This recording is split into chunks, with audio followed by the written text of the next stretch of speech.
This video is being brought to you by Cutting Edge Gamer. If you upgrade graphics cards often, Cutting Edge Gamer is the perfect option for you. Lease the newest graphics cards on the market, such as Nvidia's RTX 20 series, for a low monthly payment. Click the affiliate link below in the description to find out more. Whether you like it or not, the business concept of games becoming services like Fortnite is here to stay. Let's get into it. Skip it up and that up.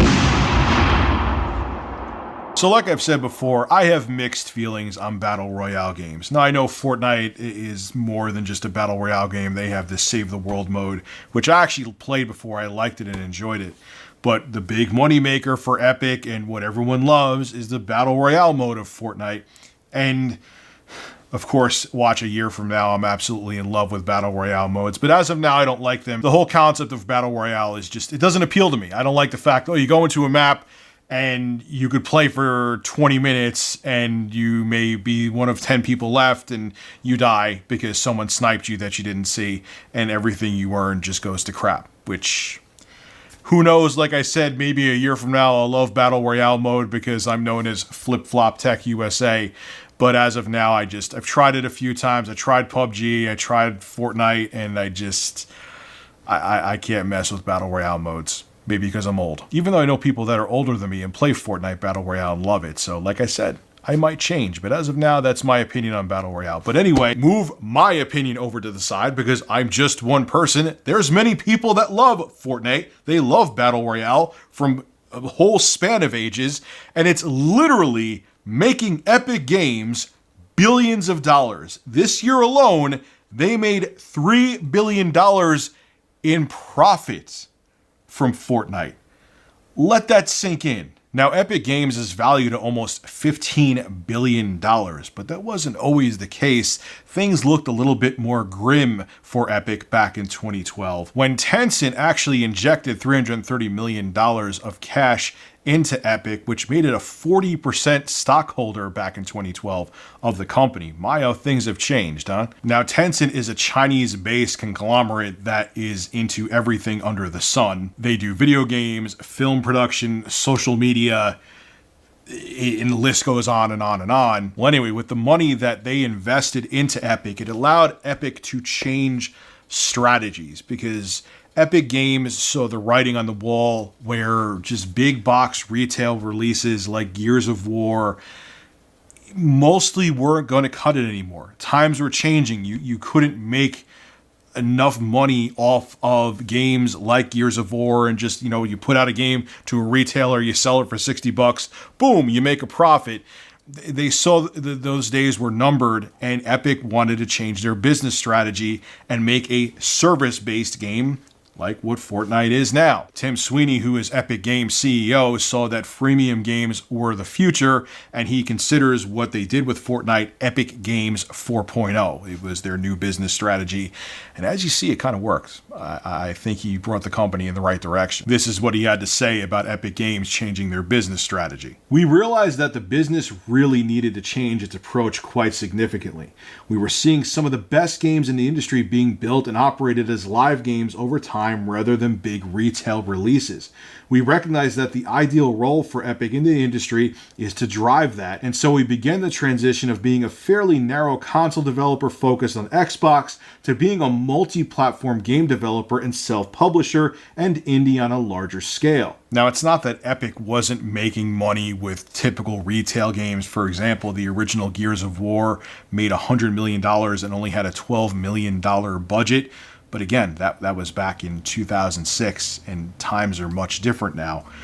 So big budget releases also cost a lot more to make, and to make a profit off them with the typical, put a game out in the market for $60 and hope a bunch of people buy it, it just isn't as feasible. I know there are exceptions out there, and there's great single-player games that come from Bethesda, and Spider-Man sold great, God of War sold great, but those are more so exceptions now, and they're not the norm. Whereas back in even 7 years ago, there was way more single-player games, and it was still a viable way to make money by just putting those single-player games out in the market and just collecting cash that way. And of course, there was DLC back then, but it was still more viable to just have those big AAA games. You go to GameStop to pick them up, and that's how you made your money. But as games become more expensive, it's just not as feasible as it used to be for everybody to make games like that. Like I said, there's exceptions out there, and I hope there's always going to be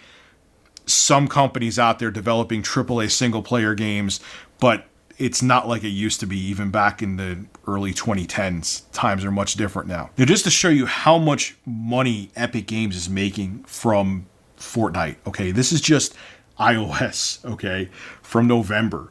The Sensor Tower says that iOS users alone, they were spending almost $1.25 million or $1.23 million a day on microtransactions in Fortnite for iOS. That's just one platform, and it's a smartphone platform. So in November alone, just on iOS, that's not including the Switch, that's not including the PS4, that's not including the Xbox One, PC, Mac, all the other platforms that Fortnite is on. Just in November on iOS, Fortnite made $37 million. Just on iPhone, an iPad too, you can play it on, obviously, of course. And the total earnings of Fortnite for iOS are reaching almost $400 million. That is, again, insane. That's one platform, and it's a mobile platform, and it's a freemium game that you could start playing for free. It's amazing how much money these kinds of games are making, man, especially Fortnite. Now the article goes on to talk about how, Tencent's having problems with games like PUBG and Fortnite in China because they're going through the whole thing where they have to approve games over there, so they're not making any revenue there yet with Fortnite. And that's a market they actually want to get into because in China, even with all the weird censorship issues they have over there, games are forecast to revenue $40 billion in revenue this year, even with all the crap going on in China. So obviously Epic and Tencent want to get Fortnite going over there. So, but beyond that, I mean, Epic Games is valued at $15 billion. Now, just to show you how insane it is that Epic Games is worth $15 billion, this is as of the summer of 2018. Nintendo, who is a hardware company, a software development company, software publisher, entertainment company, it's a multifaceted, I mean, it's mostly gaming and everything, but it's multifaceted, okay? They're worth, as of, June 2018, $59.8 billion, which is a substantial amount more than the $15 billion Epic is worth. But Epic is just a games developer. They're not making hardware. I know they opened the Epic Game Store on PC, and that may be a huge cash grab for them too. But really the biggest thing for them right now is Fortnite, and most of their money is coming from Fortnite, and obviously out licensing out Unreal Engine too. That especially during the 7th generation, the Unreal Engine was all over the place, but they're not doing as much as a company like Nintendo is doing. So you would think that they wouldn't be, their value would not be as $15 billion. But Fortnite basically is making Epic Games a beast. And it's not that far off from Nintendo's company-wide, how much Nintendo is worth as a whole. Okay, yes, it is. But if you really think about the difference between Nintendo and Epic, and how, they're still worth $15 billion. It's insane. It's insane. That's how much money they're making off a freemium game like Fortnite Battle Royale. I know you have to pay if you want to play the Save the World mode in Fortnite, but times are changing, man, and Fortnite really is going to change the entire industry. I'm not saying I'm thrilled with it. Don't get me wrong. But that other developers out there, we're already seeing it, are going to try to follow suit. Hell, even before Fortnite, when PUBG was top dog, you already had other developers trying to follow suit with the whole Battle Royale thing with microtransactions, so on and so forth. But now with how big Fortnite is, obviously more developers and publishers are going to want to follow suit and get a piece of that pie. I think the thing that depresses me about all this, and look, like I said, just how I changed my mind in my previous video, when it comes to backwards compatibility, I may be review Fortnite USA 3 months from now. Okay, I kind of doubt it, but I'm going to give the game another chance, and maybe I'll change my mind. Just like playing Red Dead Redemption on the Xbox One X really changed my mind on backwards compatibility.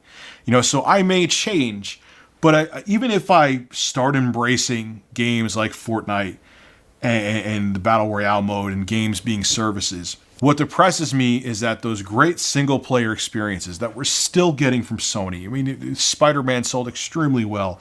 God of War sold extremely well.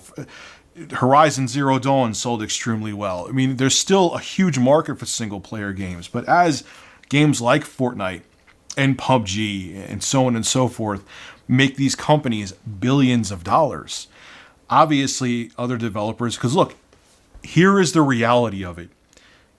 Games are developed and published because people want to make a profit. Shocking, I know, but they're not gonna be like, oh, you know, people still really want those single player experiences, and they're gonna miss them. So we're just gonna make those instead, even though we'll make nowhere near as much profit. Of course, they're not gonna do that, and we're gonna see more games become a service like Fortnite, where you don't just go buy it like you buy Castlevania. This is a box copy of Super Castlevania 4 that I have, and then you're done, because once they get that money from you, that's it.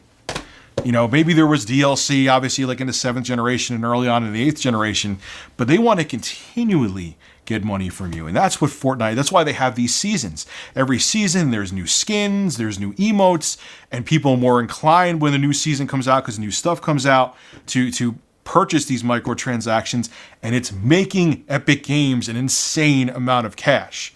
And companies and developers are seeing that doing these games as services instead of just selling you a boxed product is way more profitable. So you're going to see the entire industry steer in that direction. So where there was a time where single player games were the norm, now, whether you like it or not, they're going to become the exception. And yeah, that kind of sucks. Because I do like my single player experiences. I love Doom. I obviously love Super Castlevania 4. I love games like God of War, and I like the like I said in my other video today, that I like to just zone out and just become engrossed in a different world where I don't have to communicate with other people online. I mean, I do love multiplayer games too, but I'm an OG, man. I prefer my single player games, but the industry is going to prefer the multiplayer service-based games because they will make them a hell of a lot more money.